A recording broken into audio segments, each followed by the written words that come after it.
Hello everyone, I welcome you all at Adhishthan S. Adhishthan S पे आपका स्वागत है। So this is 1.5 year current affair series class, आपकी favourite series 1.5 year current affair series, जिसके अंदर हम प्रीलिम्स बेस्ड करंट अफेयर्स यहाँ पे आपको पढ़ा रहे हैं। प्रीलिम्स 2026 अब काफी नजदीक आ चुका है बच्चों, तो करंट अफेयर्स के इन लेक्चर्स की फ्रीक्वेंसी भी बढ़ जाएगी। तो हम आपके लिए इस बार प्रीलिम्स 2026 के लिए बहुत सारी चीजें कर रहे हैं। जो भी मैगजीन्स आई है, देखिए करंट अफेयर्स की, वो सारी मैगजीन्स के अंदर कवर हो रही, आप देख सकते हैं टॉपिक्स, बहुत सारे टॉपिक्स कवर हो चुके हैं और आने वाले समय में बहुत सारे टॉपिक्स कवर हो जाएंगे। राइट, मैं आपको बता रहा था कि बहुत सारी चीजें हम आपके लिए स्टार्ट करने वाले हैं। जैसे अभी हमने पॉलिटी की concept plus MCQ series start करी है। This is very important series, जिसमें आपका रिवीजन भी हो रहा है और एमसीक्यू कैसे करें वो भी आपको यहाँ पर समझा रहे हैं हम। राइट, आज भी इसकी क्लास रहेगी 6 बजे। और एक इकोनॉमिक सर्वे की क्लास और हमने स्टार्ट करी है। इकोनॉमिक सर्वे के 2 लेक्चर्स हो चुके हैं। This class is very important. इसमें सिर्फ हम इकोनॉमिक सर्वे कवर कर रहे हैं, इसके अंदर इकोनॉमिक सर्वे के थ्रू हम 1 साल का करंट अफेयर्स यहाँ पर कवर कर ले रहे हैं। That is important thing. तो सिर्फ इकोनॉमिक सर्वे क्लास में समझो, इकोनॉमिक सर्वे एक ऐसा डॉक्यूमेंट होता है जो कि एक मल्टी डायमेंशनल डॉक्यूमेंट होता है, जिससे कि आप सारे सब्जेक्ट्स कवर कर सकते हो। Whether it is international relation, Jio politics, आपकी सोसाइटी हो सकती है, पॉलिटी है, राइट, और बहुत सारी चीजें इसके अंदर, ऐसे राइटिंग के अंदर बड़ा काम आएगा। एनवायरनमेंट जो होगा वो भी इसके अंदर कवर होगा। एक चैप्टर एनवायरनमेंट का अलग से दे रखा है। साइंस एंड टेक्नोलॉजी का, आर्टिफिशियल इंटेलिजेंस का एक चैप्टर दे रखा है। तो बड़ा मजेदार इकोनॉमिक सर्वे होता है डॉक्यूमेंट। उसके थ्रू हम 1 साल का करंट अफेयर्स पूरा का पूरा कवर कर सकते हैं। And this is your chance कि आप, हमने पढ़ाया भी इसको इस तरह से कि उसके अंदर सिर्फ इकोनॉमिक सर्वे ना देखकर हमने पूरा का कवर करने की कोशिश करी। आप पहला क्लास देखिएगा, आपको समझ में आ जाएगा हम किस तरह से इसके अंदर पढ़ा रहे हैं। पर ऐसा नहीं कि आप क्लास ही नहीं देखें, पहला क्लास जरूर देखिएगा इसका। Right, then decide by your own कि आगे की क्लासेस आपको देखनी है क्या। ये हमारी कम से कम 20 लेक्चर्स की सीरीज चलेगी इसके अंदर, इकोनॉमिक सर्वे के अंदर। राइट, तो देखिए एक टेलीग्राम चैनल है। This Telegram channel is very important because prelims 2026 के लिए जो भी कोर्सेज होंगे वो इस टेलीग्राम चैनल के ऊपर ही कम्युनिकेशन इसके अंदर आता है।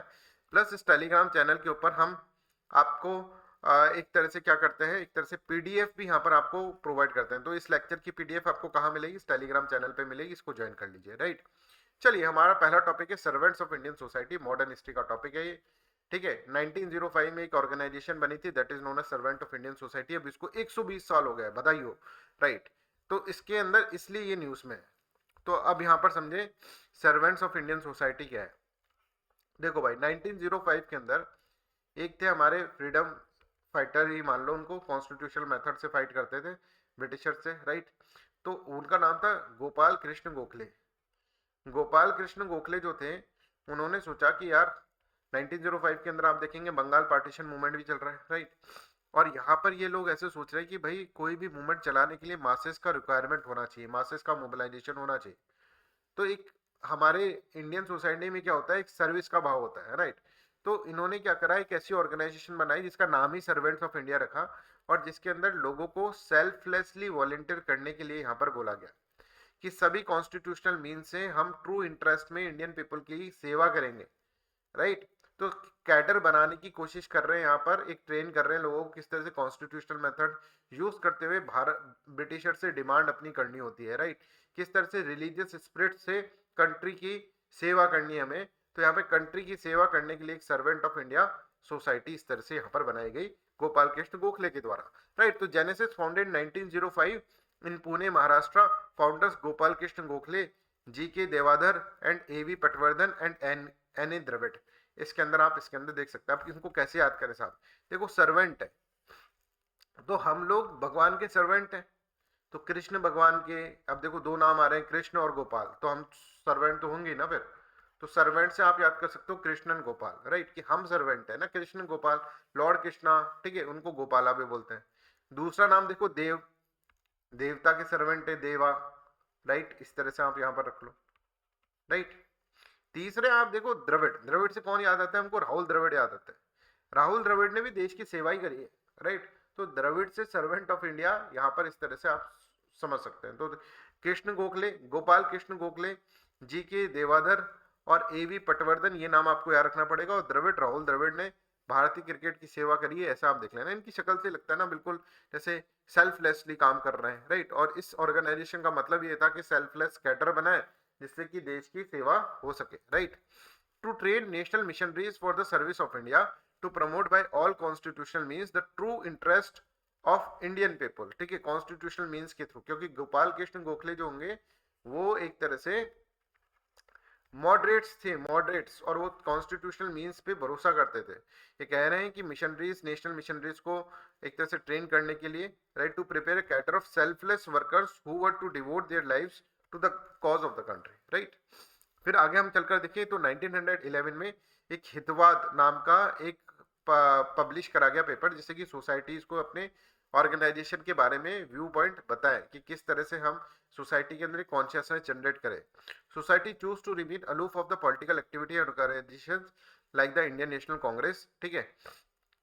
After Gokhale's death 1915, Srinivasa Sastri took as a president, उन्होंने वो प्रेसिडेंट बन गए, कौन, Srinivasa Sastri. I hope this is clear. Society still continues, आज भी सोसाइटी चल रही है कहीं कहीं, ठीक है, बहुत रीजनल स्पेसेस के अंदर चल रही है ये। It works in the field of education, providing ashram types of schools for tribal girls and balwadis at many places. I hope this is clear. तो सर्वेंट, अभी भी हम देश मातृभूमि की अभी भी हम सेवा कर सकते हैं, वी आर सर्वेंट, हम सेवक ही हैं। तो आप सेवा कैसे कर रहे हैं, स्कूल्स गुरुकुल्स खोल खोल कर बच्चों को पढ़ाया जा रहा है जहां पर एजुकेशन नहीं पहुंच रही, right. Next is Sentinelese. Sentinelese एक तरह से एक आइलैंड है, राइट, और एक मतलब सेंटिनलीज एक ट्राइब है, राइट, और बड़ी ही खतरनाक ट्राइब है। ऐसी वर्ल्ड के अंदर बहुत कम ट्राइब्स हैं जो कि अभी तक आइसोलेशन में रह रही है, जिनको अभी तक पता ही नहीं है कि भाई जीवन में धरती पे चल क्या रहा है ना। ऐसी बहुत कम ट्राइब है जो कि अभी तक किसी और लोगों से, ह्यूमन बींग्स को वो एक तरह से आउटसाइडर समझते हैं, ह्यूमन बींग्स से आइसोलेटेड है ना। तो ये एक टापू पे रहते हैं, उस टापू का नाम है नॉर्थ सेंटिनल आइलैंड, है ना। और नॉर्थ सेंटिनल आइलैंड में अगर हम देखें तो नॉर्थ सेंटिनल आइलैंड के अंदर ये एक सेपरेट सा आइलैंड है, इसके अंदर ये लोग रहते हैं, Sentinelese. I hope this is clear. अभी इस सेंटिनलीज आइलैंड के ऊपर जो लोग रहते हैं, ये सेंटिनलीज जो लोग रहते हैं, ये एक आइसोलेशन में रह रहे हैं, और गवर्नमेंट नहीं चाहती कि कोई भी इनका आइसोलेशन ब्रेक करे। ये लोग हंटर्स हैं, ये एग्रीकल्चर करना नहीं जानते, इनको लोगों के बारे में पता नहीं कि दूसरे देशों में भी कुछ लोग रहते होंगे, ये अपनी ही मस्ती में मस्त है। समझ में आ रहा है। तो आप यहाँ पर देखो, अभी एक बंदा था विक्टोरोविच पॉलियाक, वो 24 ईयर ओल्ड अमेरिकन यूट्यूबर है, अपने व्यूज बढ़ाने के चक्कर में यहाँ पे चला गया, जो कि एक रेस्ट्रिक्टेड एरिया है ना। लॉ के अगेंस्ट लॉ है, भारत के अंदर कानून है कि भाई इस नॉर्थ सेंटिनल आइलैंड के अंदर किसी को नहीं जाना है। तो सेंटिनलीज ट्राइब के बारे में हम देखें, आर प्री न्यूलिथिक, बहुत पहले की Negrito tribe who live in the North Sentinel island of the Andaman के आइलैंड के अंदर ये रहते हैं। They are completely isolated with no contact of the isolated world. उनको नहीं पता भैया ट्रम्प नाम का प्राणी कौन है, उनको नहीं पता मोदी जी कौन है, उनको किसी का कुछ नहीं पता, वो आइसोलेटेड रह रहे हैं। समझ में आ रहा है। उनको वर्ल्ड के बारे में कुछ नहीं पता चला, उनको लग रहा है यही दुनिया है, यही एकमात्र धरती का ये है जिसके अंदर क्या है। अब कोई भी अगर बाहर से आएगा तो वो सोचेगा अरे एलियन आ गए, एलियन आ गए, राइट। उनका आइसोलेशन जो होगा, रिलेटिव आइसोलेशन, वो क्या होगा, वो भंग हो जाएगा, right. First time they were contacted by team of the Indian anthropologist in 1991। उसके बाद से, है ना, यहाँ पर कोई भी नहीं पहुंचा। अब इनको ना मेडिकल साइंस के बारे में कुछ पता है ना इनके पास एंटीबायोटिक है, ना एंटीवायरल मेडिसिन है इनके पास। तो इनको हमेशा, हमको ऐसा लगता है कि भाई कहीं इन लोगों के इन्फेक्शन ना हो जाए, और इन्फेक्शन होकर ये मर ना जाए, क्योंकि अब देखो अगर एंटीबायोटिक नहीं होती तो आज तक हम भी जिंदा नहीं रहते, छोटा सा घाव नासूर बन जाता, राइट। तो आप यहाँ पर देखो कि ये लोग बड़े ही मतलब ऐसा है कि इनका कहीं हमारे कारण इनको इन्फेक्शन ना हो जाए, प्लस हमें भी इनसे डर लगता है भाई, हमको देखकर तीर कमान चला दे हमारे ऊपर, ठीक है। और ऐसा भी माना जाता है, वैसे this is not proven fact, कि ये लोग हो सकता है कि नरबक्षी भी हो, राइट, इसलिए भी यहाँ से जाने को मना करता है। ये यूट्यूबर लोग चले तो जाते हैं व्यूज के लिए, फिर अगर पकड़ लेते तो क्या होता, है ना। तो यहाँ पर देखो हमारी भी मतलब इसके अंदर क्या है, हमारे भी फायदा है कि हम उनसे जाकर ना मिले, और उनका भी फायदा है कि हम जैसे लोग वहां पर जाकर ना मिले, बिकॉज हम उनको वायरस बैक्टीरिया ये सब देकर आ जाएंगे, वो बेचारे मर जाएंगे, उनके पास मेडिकल साइंस डेवलप नहीं है, उनका थोड़ा भी वायरल डिजीज हुआ तो उनका मरने का खतरा ज्यादा रहता है। तो due to their isolation Sentinelese lacks immunity to the modern diseases, even minor infection like flu could prove catastrophic to their survival. एक फ्लू जैसी बीमारी हो गई ना सबके अंदर हो गई, तो वहां पर सारा के सारा बहुत एक तरह से कैटास्ट्रोफिक इवेंट हो जाएगा वहां पर, right. This is one of the key reasons that the Indian government enforces strict no contact policy recognise that their any interaction could be fatal, कोई भी इंटरेक्शन उनकी फैटल हो सकती है और हमारे लिए भी फैटल हो सकती है भाई। कल को उनको लगे पता नहीं कौन आ गया हमारे ऊपर, ठीक है, तलवार निकाल के मार दे, मतलब तीर कमान निकाल कर मार दे हमें। ड्यू टू नॉन कॉन्टेक्ट, और हंटर्स हैं वो, हंटर गैदरर्स हैं, राइट, उनको एग्रीकल्चर करना नहीं आता, वो तो जानवरों के ऊपर ही जिंदा है, राइट। तो due to no contact the census of the Sentinelese taken from the photographic the islands individual from distance, दूर खड़े होकर जूम कर करके फोटो लेते हैं, हाँ भाई इतने लोग होंगे। तो it has a population of about 50 to 100 on North Sentinel island, North Sentinel island के ऊपर 50 से 100 लोग ही होंगे अभी तक। Survey of north Sentinel island have not found any evidence of agriculture, कोई भी फोटोग्राफी के अंदर दूर से जूम कर करके देख दिया हमने, कोई भी एग्रीकल्चर का एविडेंस यहाँ पर नहीं मिलता है। They are hunter gatherers getting food through fishing, hunting and collecting wild plants, living on the island, right.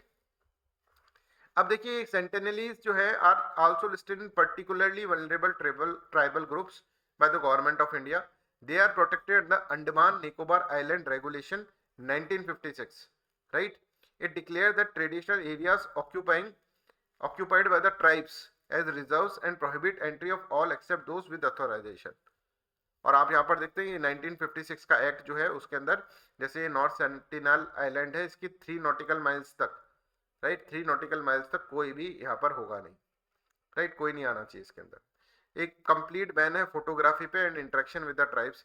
Armed patrols यहाँ पर होते रहते हैं कि जिससे कोई भी आदमी यहाँ पर आ नहीं जाए, पर कोई यूट्यूबर्स के किसी की आग लग जाती है, ठीक है, कूद काद के किसी तरह से यहाँ पे पहुंच जाते हैं व्यूज बढ़ाने के चक्कर में, ठीक है, जीवन खुद का भी संकट में डालते हैं और इन लोगों का, है ना, ट्राइबल लोगों का जीवन भी संकट में डालते हैं। तो उसको फिर पकड़ लिया अपन लोगों ने, right, because that is illegal, कि आपको वहां पर जाने का अलाउड ही नहीं है। तो prime minister mega integrated textile regions and apparel, इसको बोलते हैं PM Mitra. PM Mitra scheme अपना नेक्स्ट टॉपिक है, ये अपन पढ़ते हैं what is PM Mitra scheme. देखो भाई, टेक्सटाइल इंडस्ट्रीज में ऐसा है कि हमारे देश में ऐसा है कि हमारे देश में जो टेक्सटाइल प्रोड्यूस हो रहा है, जैसे कॉटन का ही प्रोड्यूस हो रहा है, तो प्रोड्यूस हो रहा है और दूसरे स्टेट के अंदर उसकी मिल्स है। मान लो कॉटन जो है कहीं दूर कोई स्टेट में प्रोड्यूस हो रहा है, राइट, और किसी और स्टेट के अंदर उसकी मिल्स है, राइट, जिसके अंदर से कॉटन से शर्ट बनेगी, बहुत दूर दूर है ना, एक एक कोने में भारत देश के, राइट। तो अब ये बड़ा प्रॉब्लम आ जाता है, समझ में आ रहा है। तो अब इसको कॉटन को वहां तक ले जाए, इतने में तो इतना ट्रांसपोर्ट का खर्चा ही हो जाएगा। ऐसा ही है हमारा, अगर हम देखें टेक्सटाइल इंडस्ट्रीज का स्ट्रक्चर, कि मिल्स कहीं और है और रॉ मटेरियल कहीं और है। तो इसको अब इस चीज के लिए, राइट, टेक्सटाइल इंडस्ट्री को अगर हमको बूम में लाना है, तो गवर्नमेंट ऑफ इंडिया ने एक प्लान करा। गवर्नमेंट ऑफ इंडिया ने बोला कि भाई मैं खुद, है ना, एक पार्क बनाऊंगी बहुत बड़ा, इसको बोला जाएगा पीएम मित्र पार्क। 800 एकड़ के अंदर फैला हुआ पार्क, मतलब 1000 एकड़ के अंदर फैला हुआ पार्क, राइट, 1000+ एकड़ के अंदर। और इसके अंदर सारी चीजें यहाँ पे प्रोवाइड करी रहेंगी from scratch till and.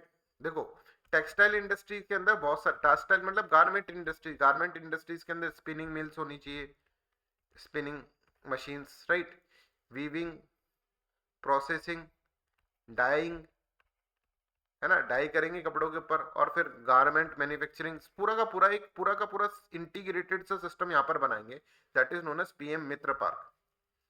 I hope this is clear, जिससे कि लाने ले जाने की टेंशन ही खत्म, और यहाँ पे रॉ मटेरियल भी प्रोवाइड करके दे देंगे। गवर्नमेंट कहेगी हम रॉ मटेरियल भी प्रोवाइड करके दे देंगे, तो आराम से यहीं बैठ के स्पिनिंग करो और यहीं से पूरा का पूरा रॉ मटेरियल से, कॉटन से पूरा का पूरा आप देखो शर्ट बना दो यहीं पर, ठीक है। तो ऐसे बहुत सारे पार्क्स हम खोलेंगे, ऐसी बातचीत उठी, राइट। और आज हमारे यहाँ पर देश में बहुत सारे पार्क है। अभी ये न्यूज में क्यों है, because recently prime minister laid the foundation stone of PM Mitra park in Dhar district इन मध्य प्रदेश। मध्य प्रदेश में भी यहाँ पर एक बनाया जा रहा है। तो ये एक तरह से इंटीग्रेटेड टेक्सटाइल वैल्यू चेन है, जिसके अंदर स्पिनिंग से लेकर गारमेंट मैन्युफैक्चरिंग तक का सारा काम एक ही जगह पर करा जाता है, that is known as PM Mitra scheme. अब यहाँ पर देखो, PM Mitra scheme is inspired by the 5F vision. 5F vision is in the news. बताओ ये क्या है। तो 5F के अंदर 5F है।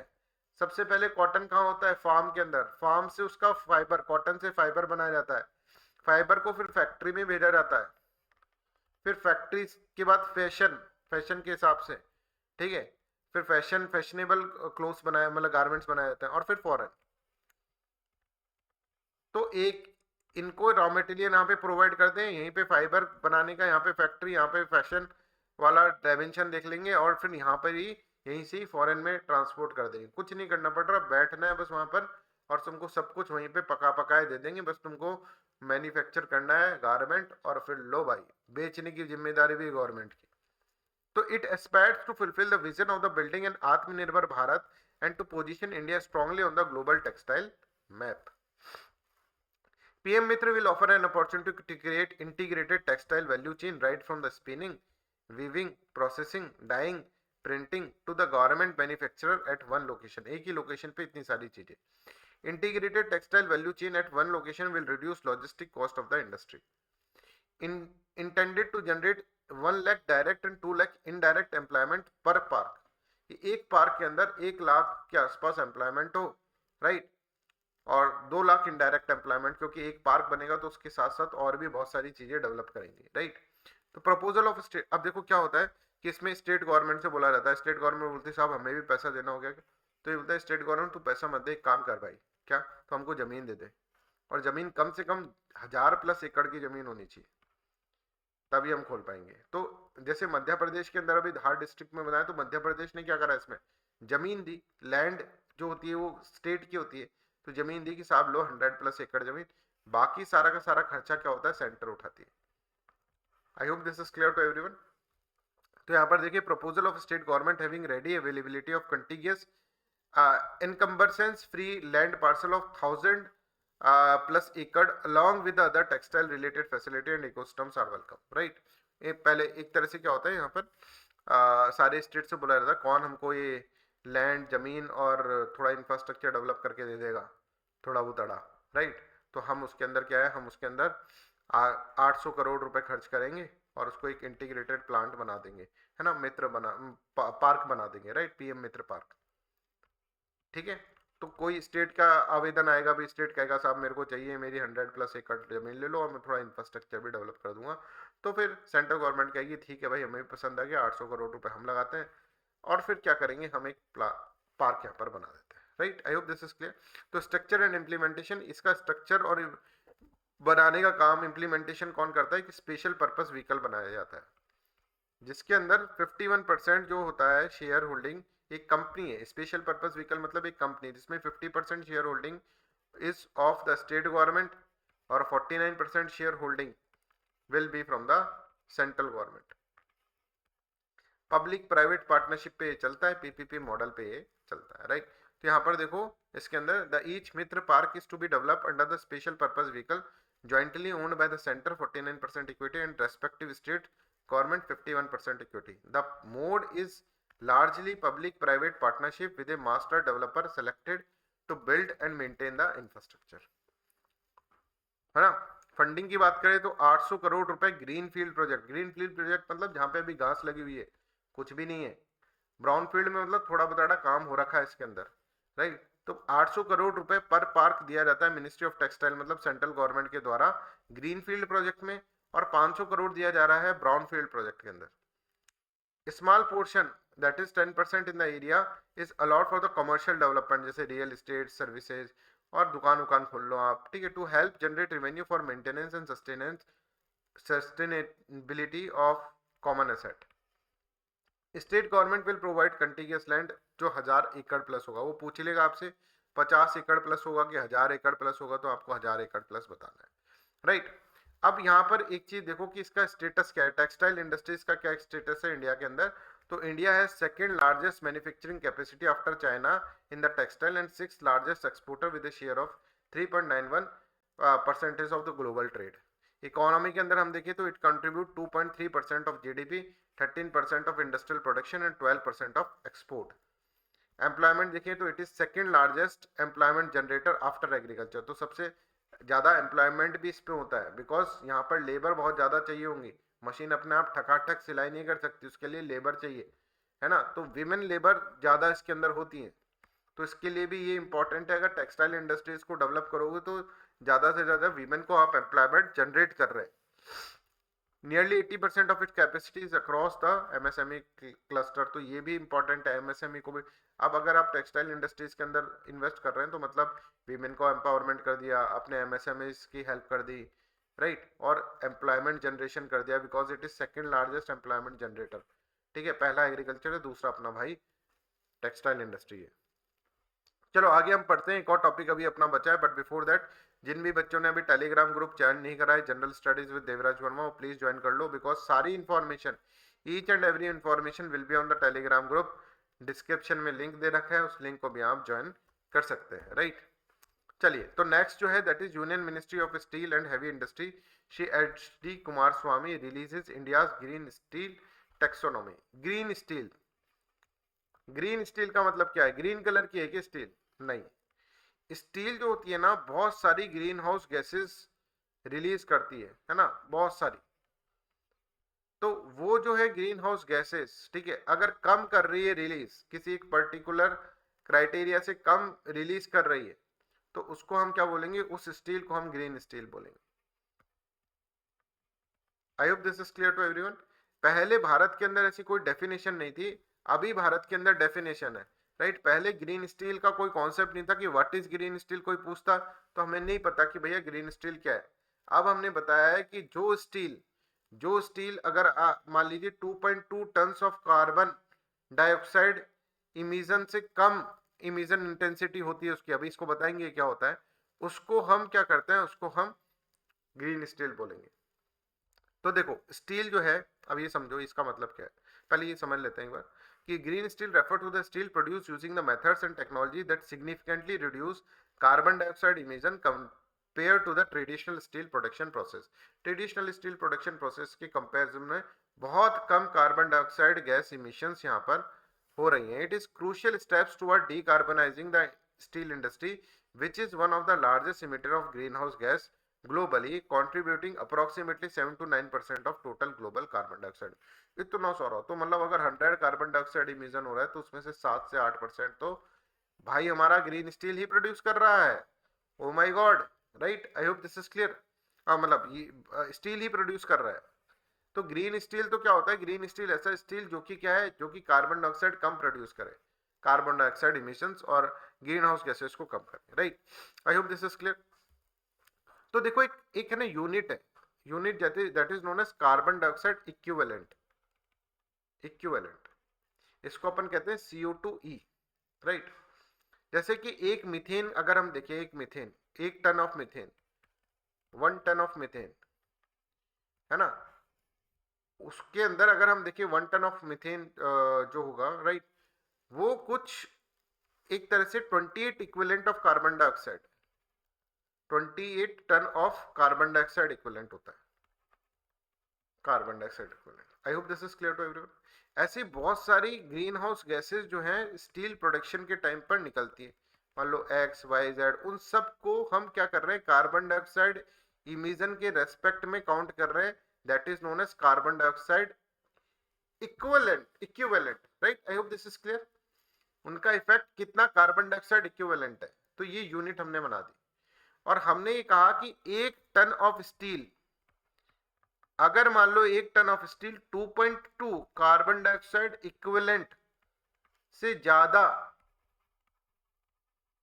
प्रोड्यूस कर रहा है, इससे ज्यादा प्रोड्यूस कर रहा है, इस यूनिट से ज्यादा प्रोड्यूस कर रहा है 1 टन से ज्यादा स्टील, तो उसको हम ग्रीन स्टील नहीं कहेंगे। अगर कम कर रहा है तो ग्रीन स्टील कहेंगे, ठीक है। तो देखो यहाँ पर green steel shall be defined in terms of the percentage greenness of the steel which is produced from the steel plant with carbon dioxide equivalent emission, ठीक है। तो इसका equivalent emission का मतलब क्या है, एक तरह से यहाँ पे एक यूनिट है, राइट, कार्बन डाइऑक्साइड की, जैसे less than 2.2 tons of carbon dioxide equivalent per ton of the, मतलब 1 टन फिनिश्ड स्टील बनने के अंदर अगर 2.2 कार्बन डाइऑक्साइड इक्विवेलेंट गैसेस निकलती हैं, राइट, इससे कम निकलती हैं तो उसको, इससे कम निकलती हैं तो उसको ग्रीन स्टील बोला जाएगा।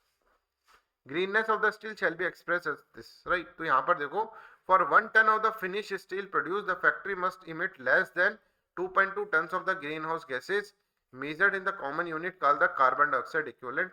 This is known as what? This is known as green steel criteria, right? तो आई होप दिस इज क्लियर। अब ग्रीन स्टील के अंदर भी स्टार रेटिंग है कि 5 स्टार, 4 स्टार, 3 स्टार, तो वो अपन इसके अंदर देख लेते हैं। Based on the greenness the green steel shall be rated as follows.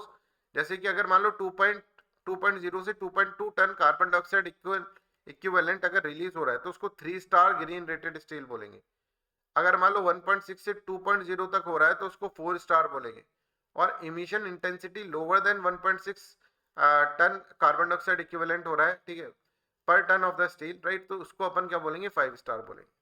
तो ये आपको याद रखना पड़ेगा। ये पहले नहीं था भारत में, अभी दिसंबर के अंदर ही है। दिसंबर मतलब दिसंबर 2024 के अंदर, right. Threshold limit of defining the star rating of the green steel shall be reviewed every 3 years. यहाँ पे लिख देंगे एवरी 5 इयर्स और क्वेश्चन हो जाएगा गलत। The National Institute of Secondary Steel Technology shall serve as a nodal agency for measurement, reporting and verification as well as for issuing the greenness certificates and star rating of the steel. ये कौन body करेगी? National institute of secondary steel technology. The certificate shall be issued on the yearly basis. हर साल certificate यहाँ पर मिलना होगा। I hope this is clear. तो भैया यहाँ तक आज की क्लास थी। जिस भी बच्चों को उसकी पीडीएफ चाहिए तो general studies with Devraj Verma नाम का टेलीग्राम ग्रुप डिस्क्रिप्शन में लिंक है, उसको ज्वाइन कर लो।